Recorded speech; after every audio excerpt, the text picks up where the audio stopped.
بسم الله والصلاة والسلام على رسول الله أما بعد. قال تعالى في القرآن المجيد: أعوذ بالله من الشيطان الرجيم وما أصابكم من مصيبة فبما كسبت أيديكم ويعفو عن كثير. محترم سامعین و سامعات، اس آیت کریمہ میں اللہ رب العزت فرماتے ہیں تمہیں کوئی بھی مصیبت نہیں آتی، لاحق نہیں ہوتی، الا یہ کہ وہ تم اپنے ہاتھ سے کما لیتے ہو، اور اس میں سے بہت ساری چیزیں ایسا ہے کہ جو ہے اللہ تعالیٰ اسے معاف کر دیتا ہے۔ ناظرین، اس آیت کریمہ کے ترجمے سے آپ نے ملاحظہ کیا ہوگا کہ اس آیت میں اللہ تعالیٰ فرمانا چاہتے ہیں کہ جو کچھ مصیبتیں اس دنیا میں آپ پر آ رہی ہیں یا ہم پر آ رہی ہیں، اس کی اصل وجہ، ایک اہم وجہ ہم ہیں، یعنی ہم خود اپنے پیر پہ کلہاڑی چلا رہے ہیں، یعنی اپنے لیے گھڑے خود کھدوا رہے ہیں، بربادی کی راہ اپنے لیے خود تیار کر رہے ہیں۔ تو یہ جو بھی مصیبتیں ہمیں دیکھنے کو مل رہی ہیں، اس کی ایک اہم وجہ جو کہ اکثر لوگ نہیں جانتے، کسی اور پہ کر دیتے ہیں، یعنی کار بد تو خود کرے، لعنت کرے شیطان پر، یہ والا مسئلہ ہو جاتا ہے۔ غلط کام ہم کرتے ہیں، بری راستے پر ہم چلتے ہیں، اپنے پیر پہ کلاڑی ہم چلا لیتے ہیں اور شیطان پر لعنت ملامت کرنے لگتے ہیں کہ شیطان سے ایسا کر دیا، ویسا کر دیا۔ ایسا نہیں ہے کہ یہ ہماری غلطی کی وجہ سے ہم جو ہے سزا بھگت رہے ہیں۔ واضح طور پر اللہ نے دوسری جگہ فرمایا: ظہر الفساد فی البر والبحر بما کسبت ایدی الناس، کہ زمین میں، سمندر میں یہ جو فساد ظاہر ہو چکا ہے، اس کی وجہ کیا ہے؟ بما کسبت ایدی الناس، کہ لوگوں نے اپنے ہاتھوں سے کمایا ہے۔ لیذیقہم بعض الذی عملوا لعلہم یرجعون، کہ اللہ تعالیٰ ان میں سے بعض گناہوں کا مزہ چکھاتا ہے تاکہ لوگ گناہ چھوڑ کر اللہ کی طرف رجوع ہو جائیں۔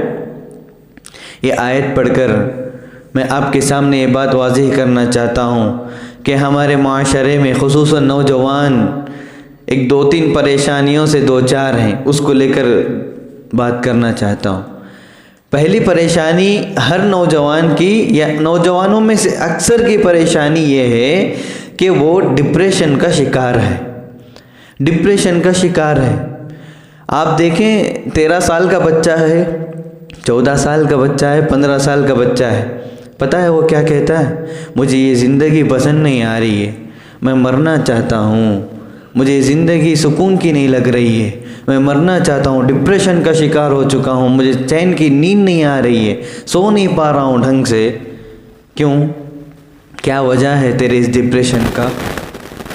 ایک ہی وجہ ہے، وہ یہ کہ تو نے اللہ کو بھلا دیا، تو نے اللہ کے ذکر سے منہ موڑ لیا، کبھی ایک وقت کی نماز تو نے نہیں پڑھی، تو نے ویسٹرن کلچر کی محبت میں گرفتار ہو گیا، اس کے غلامی کرنے کو تیار ہو گیا، نبی صلی اللہ علیہ وسلم کی سنت کو تو نے پھینک دیا۔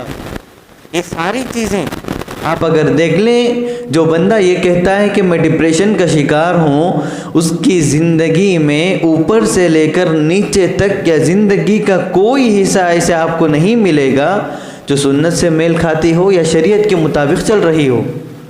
اب ظاہر ہے کہ ایسا بندہ جو اسلام سے یا اسلامی تعلیمات سے بالکل دور ہے، تو اس کی زندگی میں کیا خاک سکون ملے گا؟ ذرا بتائیے، کہاں سے دل کو اطمینان ملے گا؟ تو اللہ کی یاد سے کوسوں دور ہیں، کہاں سے ملے گا؟ کبھی مسجد کو آیا نہیں تو کہاں سے تجھے سکون ملے گا؟ تو نے اپنے دکھ درد کو لوگوں سے بانٹا، کبھی اللہ کے سامنے تو نے نہیں رکھا تو کہاں سے سکون ملے گا؟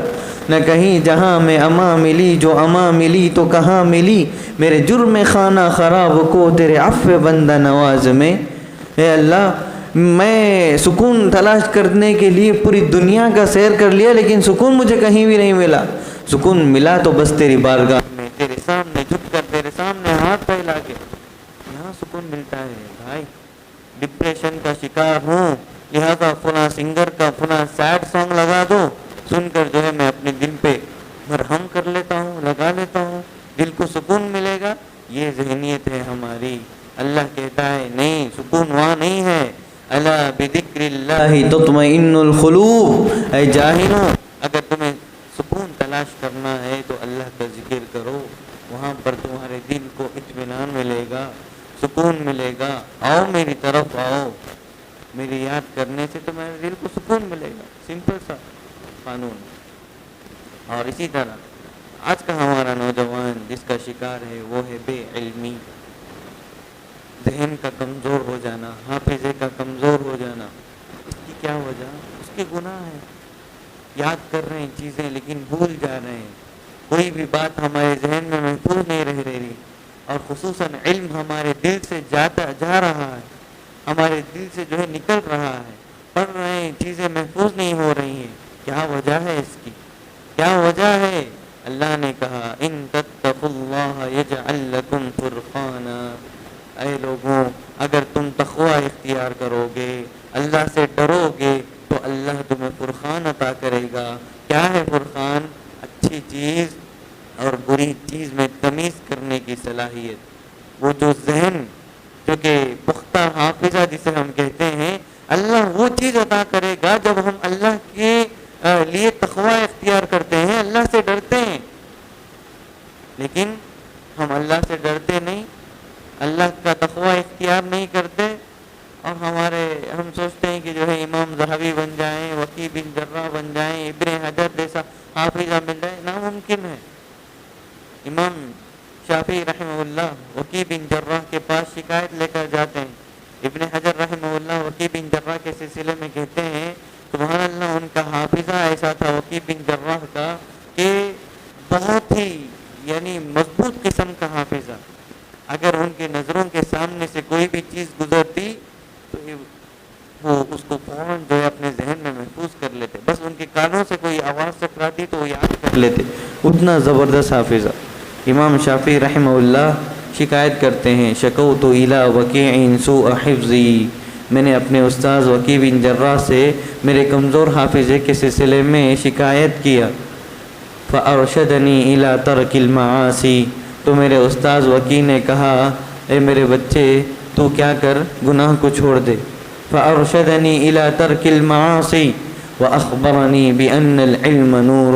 اور مجھے بتایا کہ بیٹا یہ علم جو تو حاصل کر رہا ہے یہ علم نور ہے. ونور اللہ لا یہدی لعاصی. اور اللہ کا نور کسی نافرمان اور گنہگار بندے کو نہیں ملتا.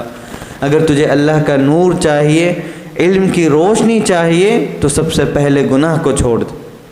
گناہ کو چھوڑ دے گا, اللہ سے توبہ و استغفار کرے گا, ضرور تیرے علم میں, تیرے دل میں جو کہ اللہ کا علم یعنی اللہ کا نور ہے, یہ علم ضرور محفوظ ہوگا, چیزیں یاد رہیں گی. تیسری بات بے روزگاری. کہ نوجوان کے پاس ڈگریاں ہیں, مختلف کالجز سے پڑھا ہوا ہے, مختلف ہنر ہے, لیکن کام نہیں مل رہا ہے. رزق کی تلاش میں ہے لیکن ٹھوکروں پہ ٹھوکریں کھائے جا رہا ہے. کیا وجہ ہے اس کی؟ کیا وجہ ہے؟ کبھی ہم نے سوچا؟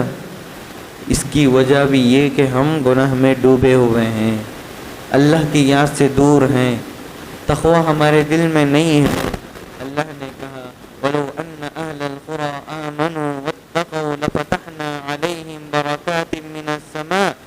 اگر یہ قریے والے وَلَوْ أَنَّ أَهْلَ الْقُرَىٰ, اگر یہ قریے والے آمنوا, ایمان لاتے, واتقوا, اور تقوی اختیار کرتے, لَفَتَحْنَا عَلَيْهِمْ بَرَكَاتٍ مِّنَ السَّمَاءِ وَالْأَرْضِ, تو ہم زمین اور آسمان سے ان پر برکتوں کی بارش نازل کر دیتے. اگر انہوں نے جھٹلایا تو ہم ان کو پکڑ لیں گے. اللہ نے اس آیت میں واضح کر دیا. میں اور آپ کا, میرا اور آپ کا مسئلہ یہ ہے کہ میں اپنے آپ کو مسلمان بول رہا ہوں, مؤمن بول رہا ہوں, لیکن مسلمان جیسا کوئی کام نہیں کر رہا ہوں, اور مؤمن جیسا کوئی کام میرے سے نہیں ہو رہا ہے.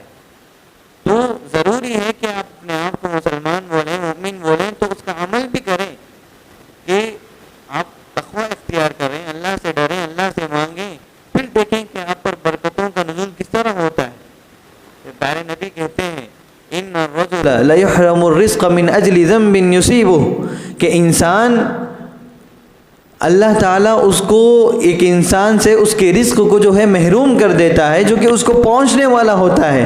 کیوں؟ من اجل ذنب یصیبہ، اس گناہ کی وجہ سے جو وہ کر رہا ہے. ایک اللہ تعالیٰ اپنے بندے کو رزق پہنچانا چاہتا ہے، دینا چاہتا ہے، لیکن انسان گناہ پہ گناہ کر کے اس رزق کے دروازے کو اپنے آپ پر تنگ کر لیتا ہے. یعنی جتنے بھی باتیں میں نے ابھی بتائی کہ اس سب کی اہم وجہ جو ہے شیطان نہیں ہے، تقدیر نہیں ہے. اس سب کی اہم وجہ میں خود ہوں، میرا نفس ہے، میری ذات ہے، کہ میں نے یہ سب ساری چیزیں مجھے ملنی تھی، لیکن ملے بغیر راستہ بند کرنے والا کون ہے؟ میں ہوں. میں نے اپنے پیر پہ کلہاڑی چلا لیا اور میں نے اپنے آپ کے لیے گڑھا جو ہے کھود لیا ہے، اور میں جو ہے لعنت ملامت کر رہا ہوں شیطان پر. کیا علاج ہے اس کا؟ کیا کر سکتے ہیں؟ ایک ہی علاج ہے. اللہ کہتا ہے وَإِنِّي لَغَفَّارٌ لِمَن تَابَ وَآمَنَ، کہ میں ہوں معاف کرنے کے لیے تیار. کوئی ہے میرے سے معافی طلب کرنے والا؟ وَإِنِّي لَغَفَّارٌ، میں ہوں بخشنے والا، میں بہت زیادہ معاف کرنے والا ہوں. آؤ میرے دربار میں، مجھ سے مانگو، میرے سامنے رو، میں معاف کروں گا. ہے کوئی؟ قُلْ يَا عِبَادِيَ الَّذِينَ أَسْرَفُوا عَلَىٰ أَنفُسِهِمْ، اے نبی آپ کہہ دیجئے ان بندوں پر جو اپنے آپ پر، اپنے جالوں پر ظلم کر لیے ہیں، لا تقنطوا من رحمت اللہ، اللہ کی رحمت سے مایوس ہونے کی ضرورت نہیں ہے. اللہ تعالیٰ تمام تر گناہوں کو معاف کرے گا. آ کے مانگو تو صحیح، پوچھو تو صحیح. جو دل میں زنگ لگا ہے سب دور کرے گا اللہ تعالیٰ. اللہ کے پاس پوچھو، معافی طلب کرو، اللہ معاف کرے گا.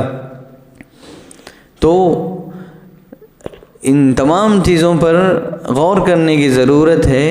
یہ جو مصیبتیں ہم پر آ رہی ہیں یہ محض ہمارے اپنے ہاتھوں کے کارنامے ہیں. یہ کسی شیطان کا کام نہیں ہے، کوئی تقدیر کا کام نہیں ہے.